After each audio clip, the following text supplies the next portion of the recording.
Hello and welcome to IASPrimers. My name is Shubhashish and you're watching today's daily news analysis. Now, as I always say, as part of my initiative, that I share questions for mains answer writing practice. In fact, today we are going to cover the issue of Maldives. So, we had a very short headline actually, so very short topic over here, but we are going to cover this in a detailed way and your Maldives issue will be covered. Okay. So once again, means answer writing, and you can get your answers evaluated for free. In fact, I'm started to get about 7 to 10 answers on a daily basis on my WhatsApp and Telegram. So you too can share your answers for evaluation and it will benefit you immensely. On one side, you're preparing for your answer writing, so that skill is getting prepared. But when you're reading the newspaper, the idea is examination. In fact, most of the ads are also for the coachings and this is for free actually. Okay, so you're preparing for mains or prelims. So what I'm doing is I'm sharing you questions so you have a context in which you have to prepare your newspaper or a particular topic, and when you write your answers, you're preparing your notes as well, and you're not constraining yourself with the current affairs only, because you need some background information also, you need a context also, and that should be reflected in your answer. So that is the idea, and that is why I emphasize upon the mains component. And when you have the background information, when you give analysis, but when you substantiate that analysis with facts and figures, you mention the schemes of the government or past initiatives, so that helps you with the factual information that is required for your preliminary examination. So this is quite an integrated approach for your civil service preparation, and all for free actually, right? So this is it. Do it. 2-3 months, it will benefit you immensely. Okay, now as I already said, we have this mains based question. Now, one more thing I'm doing today, for example, I had this article on Bandipur. It's not mentioned over here. There was this image only. Then there was this on man-animal conflict, then Guru Tegh Bahadur. So I'm sharing you need additional information, and it is best that if you read that information by yourself. So I'm sharing you the most relevant links that I could find, and reading that will help you immensely, because as a student, I also knew that I had to read number of articles. And that led to wastage of time. Maybe, yes, it helped me being a teacher, gave me a lot of perspectives, but then it took me a lot of time which was not justified. So I'm sharing those links that will help you, that will be sufficient for you having some idea or points that are required. Now moving on to the first topic, Maldives bans India out campaign.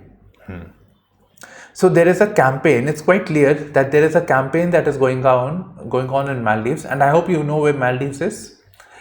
South of the 8-degree channel, this is Maldives. So India out campaign is going on, at least some people, and the government is not in favor of this. So Maldives bans India out campaign. So they don't like this. The president of Maldives says that it is a threat to national security.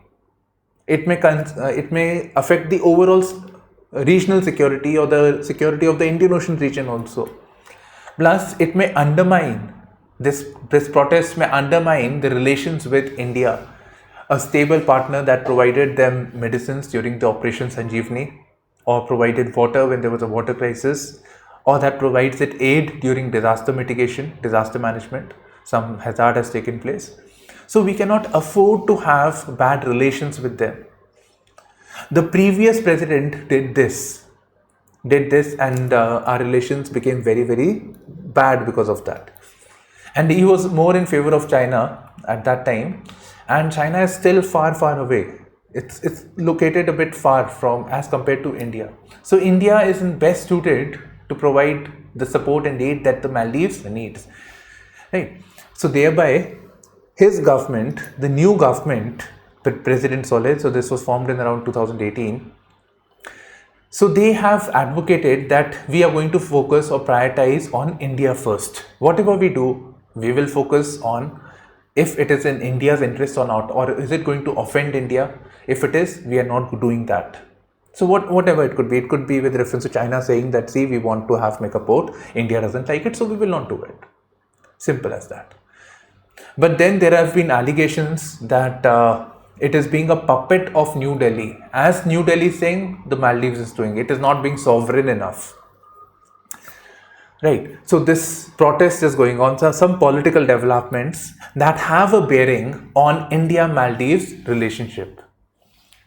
And this is not the first time. For instance, like I told you, the government prior to this, before 2018. So some political development, again, it affects India's relations. In fact, this India Out campaign, it is being said that it is being aided or funded by China. So it is at China's behest. And the previous president, we'll discuss all of it. So previous president is doing this. He's the chief manager for this India Out campaign. So you get some context now. So political developments that take place in Maldives, which is quite recurring, this has a bearing on India relations. So here is the question. Discuss the political developments in the Maldives in the last 2 years. Should they be of any concern to India? Definitely yes. Now this question was asked in 2014. Would even if the same was asked in 2016 or 18 would remain relevant, and even today actually. So 2023, 24, whenever it is asked, it still is relevant. Now to answer such a question, first of all, normally we have a tendency that we just do the analysis but we ignore the political development. So it reflects that UPSC can ask you about the political developments. You would have to know which party does President Saleh belongs to, or which party does Abdullah Yameen belong to, the previous president. Right? You have to have some idea about it. What initiatives is China doing over there?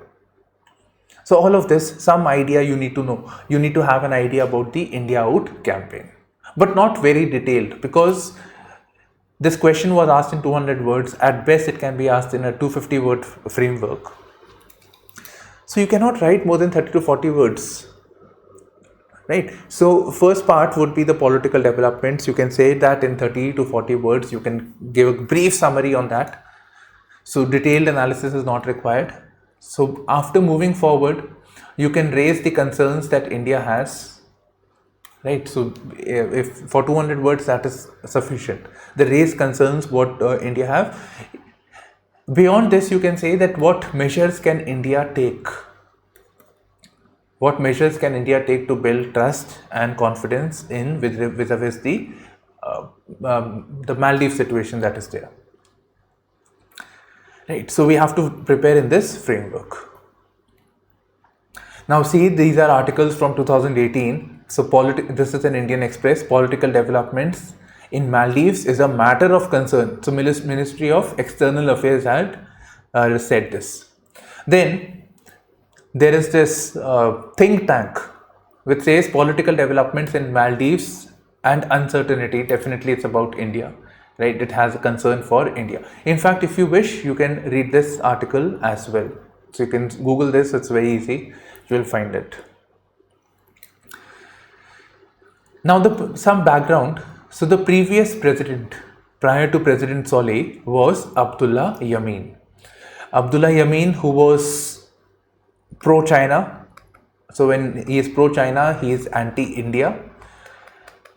And he took number of measures which had, caused tensions with India at that point of time. So number of such initiatives. In fact, before Abdullah Yameen, there was another president, Mohammad Nasheed. Now it's written as speaker. He is presently speaker. So Mohammad Nasheed was the president, and he belonged to the Maldives Democratic Party. And Abdullah Yameen belonged to the Progressive Party of Maldives. Nothing progressive, by the way. So he was pro-China, anti-India. And one more thing about his presidency was that there was increase in creation of a theological state or radicalization on the basis of religion. So there is one secular state, other is the radicalization on the basis of religion. And if it gets more intensified, it may lead to, radical terrorism, Islamic terrorism on India as well. So that may not bode well. In fact, when the Islamic State crisis had taken place, many of the people from Maldives had joined the ranks of the Islamic State at that time. Okay, so Abdullah Yameen, and he had got the previous president arrested also and one of the thing was that he was pro-India, that was also there. And when he was the president, there was an assassination bid also, and again India was accused about that. Then you can see here also in 2021, he was eventually arrested when President Saleh was there. Then he was acquitted. So what Yameen's acquittal means for India, that means if he is out of the jail, there is a concern for India. And you can see what concerns are there. Maldives bans India Out campaign. So India Out is being managed by Abdullah Yameen. Okay. So Yameen, who is a political manager of China-backed India Out campaign, was freed and from house arrest recently. Now he is President Saleh, as you can see, and they belong to the Maldives Democratic Party. They joined hands, they overthrew this regime, elections took place, and they overthrew Abdullah Yameen. Now presently, Mohammad Nasheed is now the speaker. And their legislature is known as Majlis, by the way. Okay. Now these are the things that should come to your mind, or these are brief points whenever you're writing an answer, that how should it be a concern of India. So these are certain things that should be specified. One is there is Indian people who are living in Maldives. So about 22,000 Indians are there. Then there is geographical proximity, just south of the 8-degree channel. So it's quite close. What if the Chinese have a port over here? So presence of the Chinese. And the Maldives has been a willing partner of China's One Belt, One Road initiative, China's concept of string of pearls encircling India. Then Maldives borrowing lot of money from Chinese, and it's quite evident that whatever money that they are getting, they will not be able to pay up eventually. In fact, Indians were building a airport via a company known as the GMR. You must have seen it also. Not the name, the logo of the company. And when Abdullah Yameen came to power, he cancelled this and gave it to a Chinese company. So, Chinese giving more and more money, Maldives is not able to pay up, and then they say that, see, give us this land and allow us permission to make ports over here. Right? So this can be done. So this is all a concern for India. Then this may affect the stability in the Indian Ocean region. This region, it amounts for a huge amount of maritime trade that is going on. About 95-97% of the world's trade, oil trade, even to China, is coming via this route. So many of the sea lanes of communication go via this. Then the Chinese presence may undermine Indian aspirations in this region. It could be with reference to India being the net security provider. As part of India's Sagar vision, security and growth for all in the region, India wants to be the net security provider. It even specified in the recent BIMSTEC summit. Remember the BIMSTEC summit that I referred to? Okay.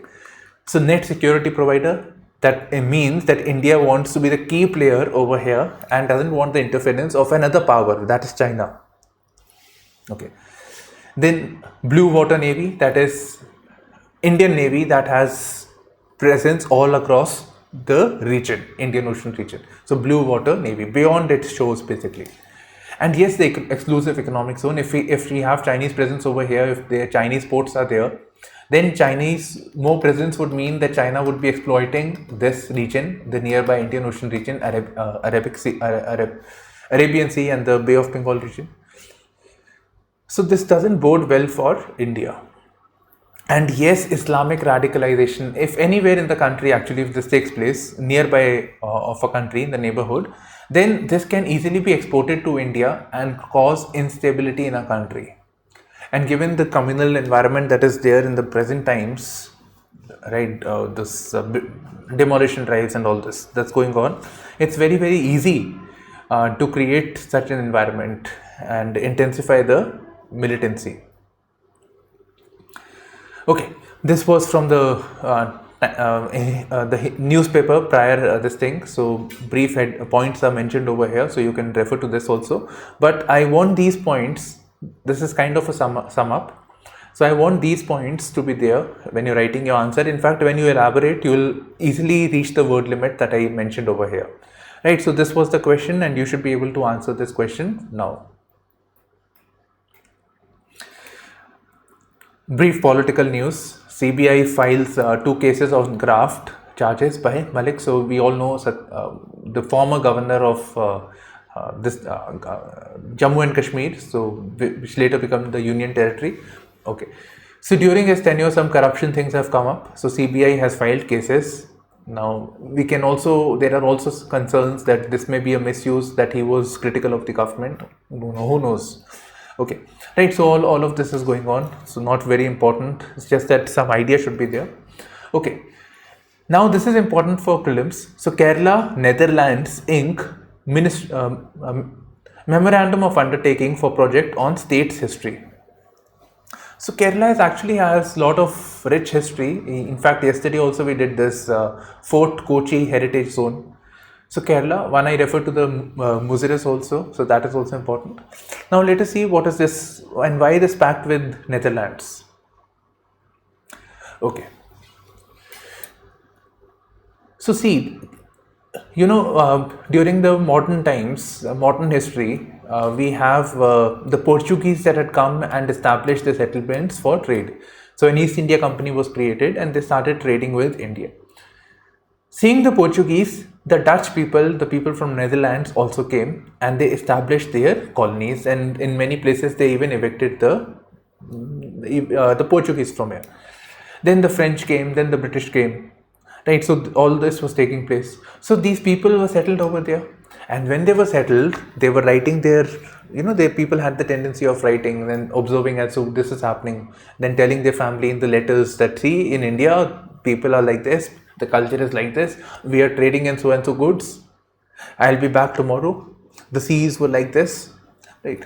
So there is a rich amount of history that is available with the Netherlands, which will help enrich our knowledge about the past of Kerala. Okay, so this project is known as Cosmos Malabaricus. So Malabar is again stands for Kerala. So Malabaricus. So deals with the 18th century documents. Could be official documents, it could be letters, it could be anything, diaries, anything. So this is there, right? And this initiative is not by the center, rather it is an agency of the Kerala state government. So Kerala Council for Historical Research, then the National Archives and the University of Leiden in Netherlands. So these 3 entities are doing. So we will be getting access to the archives, which will help know about the culture of Kerala, the past of Kerala. It is the political, social and economic history of, cultural history of Kerala. And yes, there is also the student exchange programs that will be there. Indian students can work in this university, can go and study in this university. And likewise, the Netherlands students can work as interns with the Kerala Council of Historical Research. Clear. Now see, from modern history, we have some this box from where we can get, so Wikipedia. So from here we can get a lot of information which will help. So I have taken this screenshot which you can refer to. So it tells us about the trade that was going on, the settlements that were there.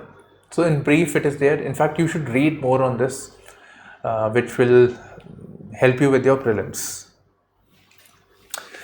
Bandipur Tiger Reserve.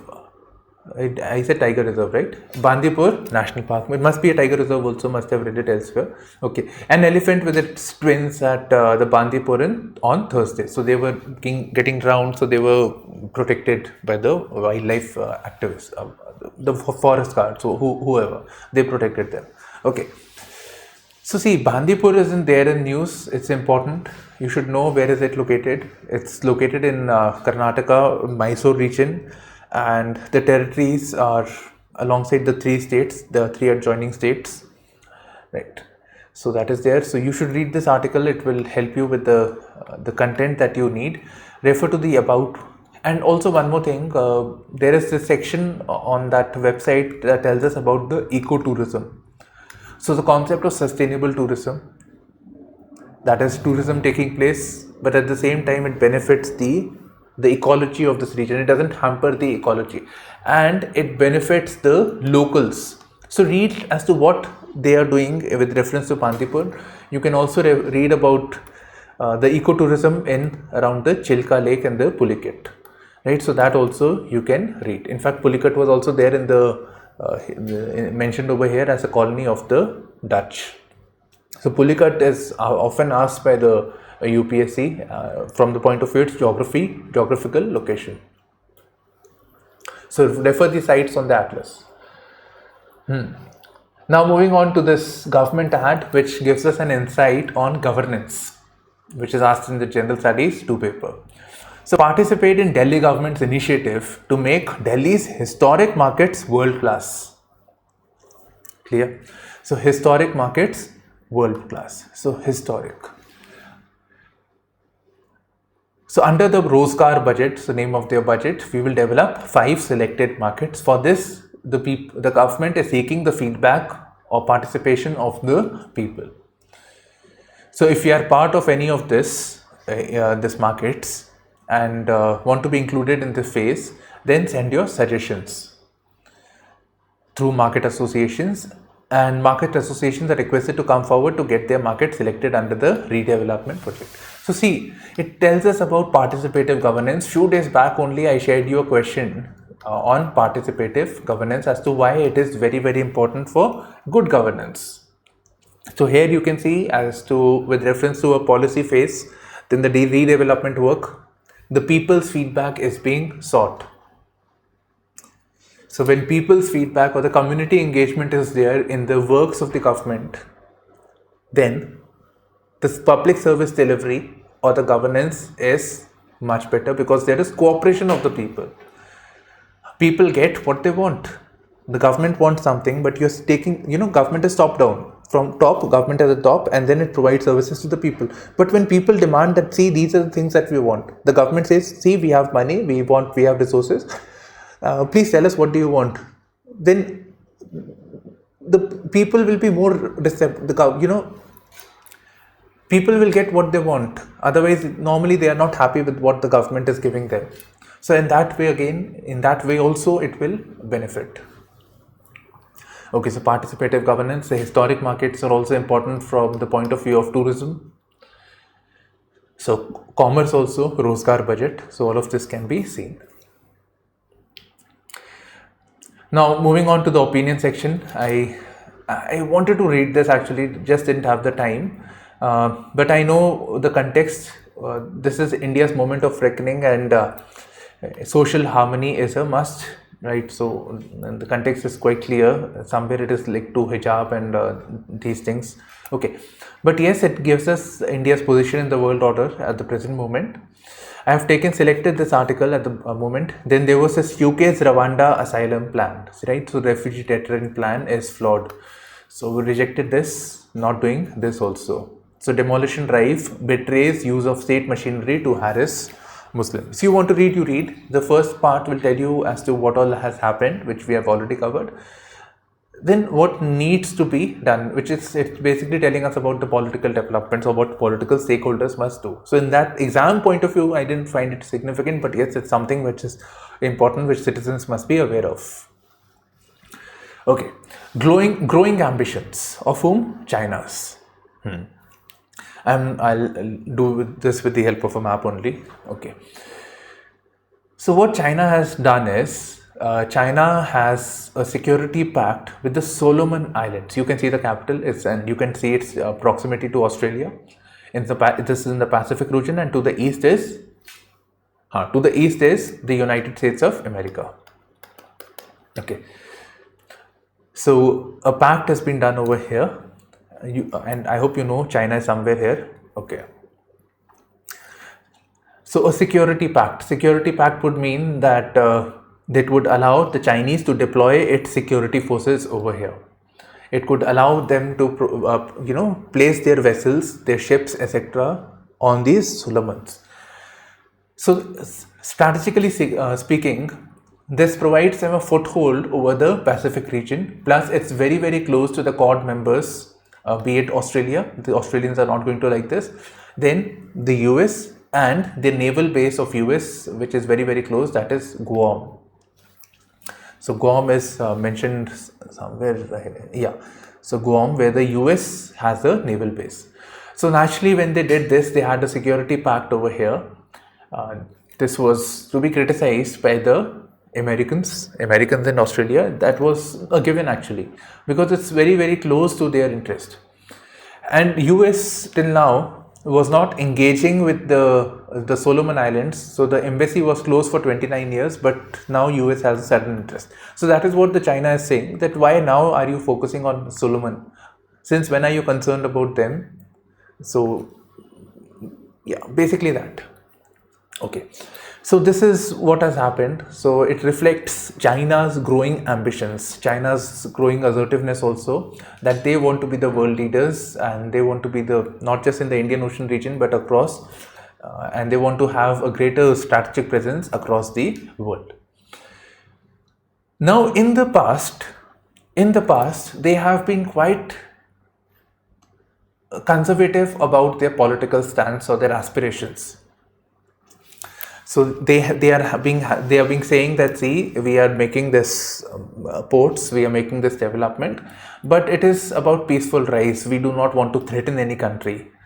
So they have always been advocating the peaceful rise doctrine, or about peaceful coexistence or non-interference in the internal affairs of other countries. So that has been the China's stance over the years. But in the recent times, we are seeing that the China, especially under Xi Jinping, China is becoming more and more assertive, more and more vociferous, more and more vocal about their aspirations in the world order. So they say that, see, now the West is declining. You can see the USA in Afghanistan couldn't do anything, or USA with reference to Ukraine, not much. Right, Russia is invading, nothing much, no deterrence from USA. They know that they are not going to do anything about it. So the West is declining and East is rising. Now we don't have to be quiet about this thing, or we don't have to be conservative about where are our ports, or what is the intention of the land that we are getting. We are getting the land because we want a naval presence. We want a military deployed. We are going to be the new world leaders. We are going to displace United States. So that is what this article is all about. And this is not just with reference to Solomon, it is with reference to the Djibouti in Africa, then with reference to Pakistan, Cambodia, Equatorial Guinea. So these places, again, we find that China is going to have more naval presence overall. And again, Pakistan and Djibouti, these are both in Indian Ocean region. So that concerns us. Okay, no analysis, it's just this. We will use it in some other context subsequently. For prelims, Prime Minister's Museum thrown open to the public. Okay, so this is being done by the Nehru Memorial Museum and Library, which is a autonomous institution under the Ministry of Culture. So it's not a statutory body, no reference as such, and doesn't make sense also. Okay, so it is located in the majestic Teen Murti House, the official residence of the first Prime Minister of India. So this was subsequently Teen Murti Bhavan, which was subsequently converted into a museum. And this museum will have, the previous presidents, previous prime ministers, their belongings, or the gifts that they got, Tosha Khana, so the gifts that they got, right? So all of this will be displayed publicly, be it Manmohan Singh, be it Prime Minister Modi, Prime Minister Vajpayee, their cars that they used. So their key belongings would be shown over here. All that is important is this thing. India has never posed a threat to any country. This headline is misleading actually, because this is about The sacrifice of Guru Tegh Bahadur. So this is the one that is the more important one. PM recalls the sacrifice of Guru Tegh Bahadur and releases coin and postage stamp. Okay, you can read more about Guru Tegh Bahadur ji. So he was the 9th Sikh Guru. So you can get a short summary. In fact, I would suggest, I haven't seen a question, but I have seen questions on famous religious leaders, right? So just prepare a short note on 150 words, and I think that will be sufficient. We don't really expect a question, but yes, if it is asked, we don't have a choice. Okay, so like this, for any of the personalities, we are supposed to prepare. So 401st birth anniversary of Guru Tegh Bahadur, right? It writes 400 over here, but I checked, so 401. And he was saying this from the Red Fort area. So he was saying this on the Red Fort area, from where the orders of his execution were given, and he was somewhere in the Chandni Chowk area. He was beheaded, and he was forced to convert to Islam, which he refused to. Okay. So one is, we get to know about Guru Tegh Bahadur, and in his honor, coin and postage stamp has been released.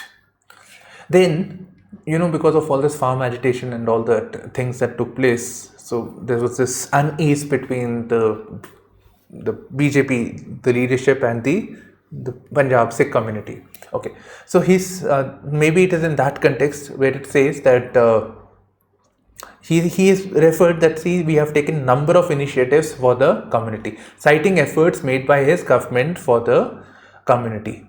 What are the initiatives? One is Veer Bal Divas. So what is Veer Bal Divas? It is to commemorate the sacrifice of Guru Gobind Singh's sons. Then the second is Citizenship Amendment Act, for that allows the Sikhs also, which are in Afghanistan, Pakistan, who feel persecuted, they can come to India and they will get the citizenship. Then Kartarpur Sahib corridor. So these are certain things that the government has listed, and it is also proposed that the Indira Gandhi International Airport may be renamed, named after Guru Tegh Bahadur ji. Right, so these are some of the things that we get from the article. This is particularly important from exam point of view. These links will be shared in the comment section. Two things. Expert body needed. One is this man-animal conflict. So this is the point one, which comes somewhere here. And the other thing is the review of the wildlife protection bill. So in the parliament enacts laws, we all know. We can click on this.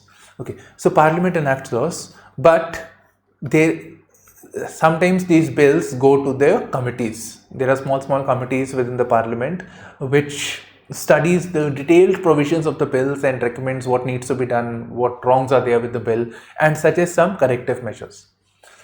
So they were studying the wildlife protection bill, and it is in this context only they are talking about man-animal conflict. So they were looking at the wildlife protection amendment bill. We already have this law, which was enacted in 1972.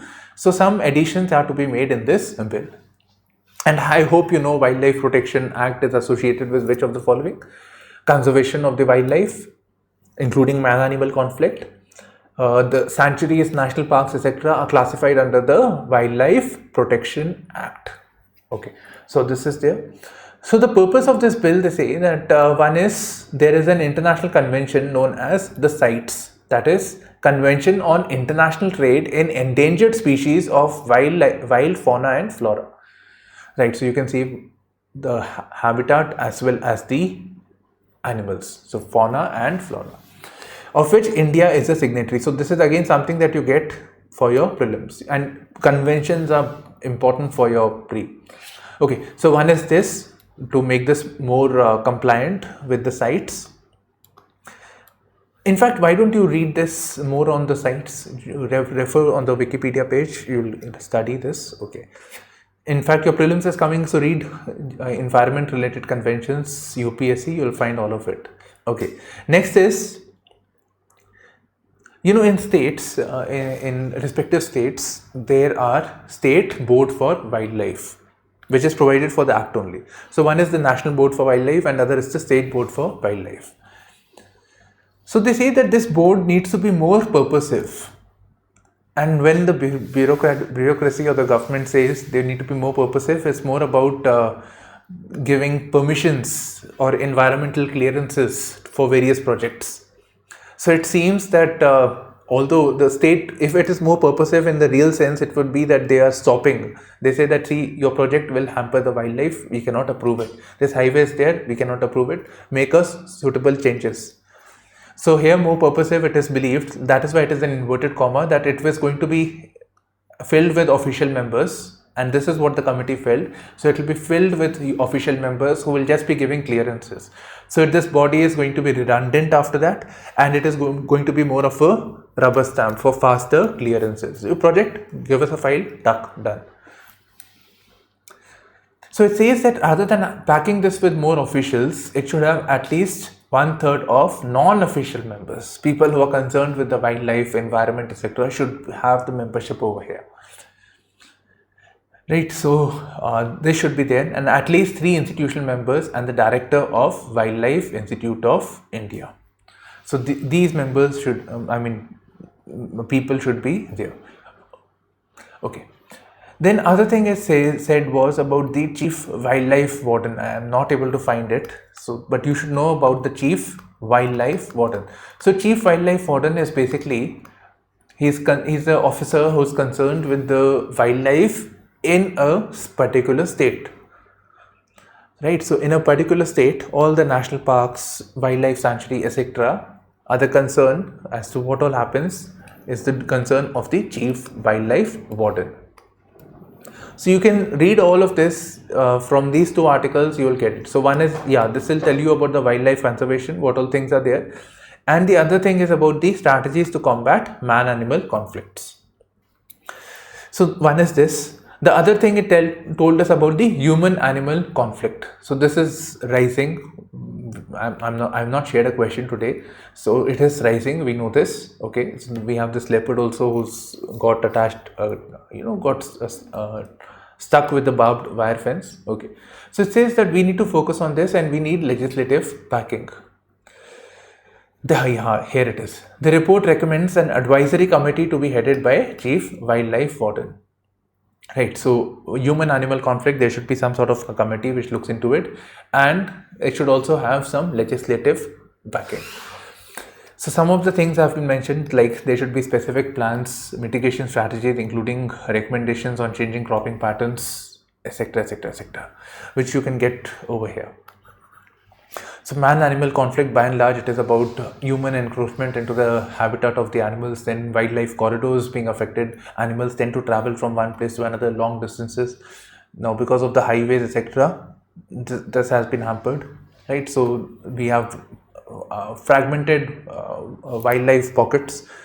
So they are not able to travel those distances because the wildlife corridor over here has been damaged because of developmental activities that are going on. Okay, so that is there. Then more encroachment into the land. One of the reasons is the agriculture. So people going into the land is not available. So people encroaching into the core areas of the sanctuaries.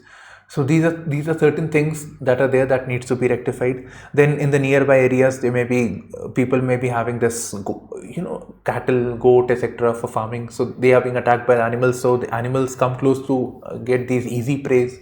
In the process, they are in conflict with the man. So these are certain things. You read this article, it will help you. Now the international section. Afghan cities, 16 killed as blast rocks Afghan cities. That means multiple blasts have taken place, and the Shia mosque has been attacked. So in fact, Shia is a minority in Afghanistan, and the Taliban is a Sunni Muslim.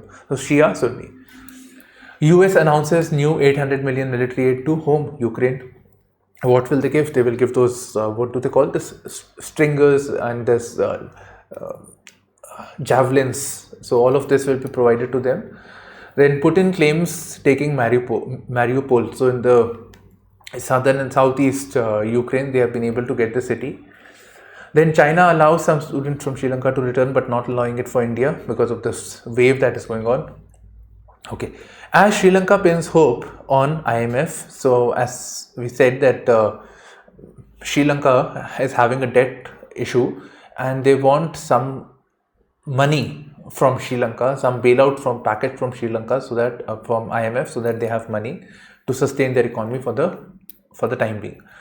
In the process, China has also said that we will help, we assure you help, especially they have offered this $31 million in humanitarian package. Now we do not fare anywhere close as to what all we have allocated. So they have surplus money, so they are able to do it. Gaza violence intensifies. So check this on the map, your prelims is coming. So check this on the atlas, this region. I have showed this earlier, but do refer this. We tend to forget things. Okay, now comes the business sections. I'll briefly give you an overview on this. So as in the recent times, we have the scooters, this EV based scooters which caught fire.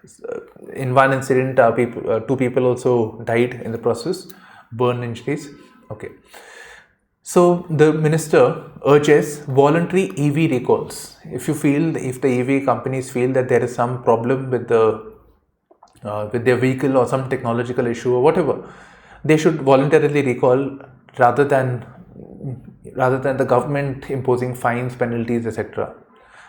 Right. So the minister warns of penalties and mandatory recalls if it is not done on a voluntary basis. And given that all of this has taken place and we see some accidents also, so now it's high time that some corrective measures are taken. So center to issue some safety norms, so some safeguards, some regulatory measures which the manufacturers must comply with. This is interesting. Niti Aayog targets EV push with battery swapping policy. So with the EV thing, the car, automobile, the scooter or whatever will have a lithium ion battery. Like the laptops also have the lithium ion battery. So the battery has to be recharged, and there is always a range anxiety that is ultimately if we don't get the charges, then we are stuck. So we will be skeptical of traveling long distances, and this is one of the barriers for anybody to buy this car. And also the lithium ion, this battery costs a lot of money also.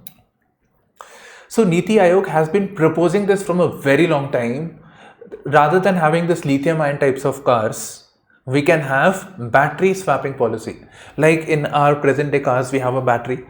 So we put the battery, right? And when it is bad in 3-5 years, we change it with a new battery. So the same thing can be done where a standardized batteries can be created, or the companies can be created that these are the batteries that will be placed in your respective cars. So people can just use the car, move on to like we go to the petrol pump and refuel the car. So there may be certain kiosks or certain places where the battery can be changed, and these people can recharge the battery. Right? How much time does it take to change the battery? So the battery can be changed, then again taken back, charged, and given to the other person. So the battery swapping policy is being recommended by them. So that will address the cost issue and also the range anxiety that is there. Plus we do not have the charging infra from the time being. Whatever they do, that has to be done in a very quick manner when the adaptation is being done. In fact, with reference to the battery swapping, I covered a video on aluminum ion battery. So that was also one-time battery, but has a long range of 1,000+ kilometers. So you can read that technology also. So Science and Tech, that will help. I hope this battery swapping is clear. If it's not, just let me know. Okay. So IT sector is doing well. Then fertilizer subsidies may surge to 1.9 lakh crore. And remember yesterday's thing. Yesterday only, right? Niti Aayog's expert has said that the subsidies have to be curtailed. So fertilizer subsidy is very, very high. In fact, when I was preparing, it was around 75,000 crores. Now it is at 1.9 lakh crore. So government may have to rework the fiscal math. Otherwise, fiscal deficit will increase, unsustainability. Then we may go into the Sri Lanka way. This, I don't think you'll be able to see this article. Refiners said to skip Rosneft oil sale tenders. So Russian company Rosneft, right? So it will provide oil, obviously oil sale tenders. So it reflects that Indian companies like Indian Oil, Hindustan Petroleum, not willing to buy Russian oil, or at least some sort of a pressure is there from the government side to not buy, or maybe there is a concern about sanctions. Right, so that reflects a change in India's foreign policy at the moment. So nothing very vocally said, but yes. Right then, so this concludes the session. So thank you for streaming in to IASPrimers with me, Shubhashish. So this is all from my side, and yes, please, if you haven't subscribed to our channel, do subscribe, and you could please do share it with your friends also. And all this, there are a lot of initiatives which your friends also can benefit from. So this is it from my side. Bye bye, take care, and all the best.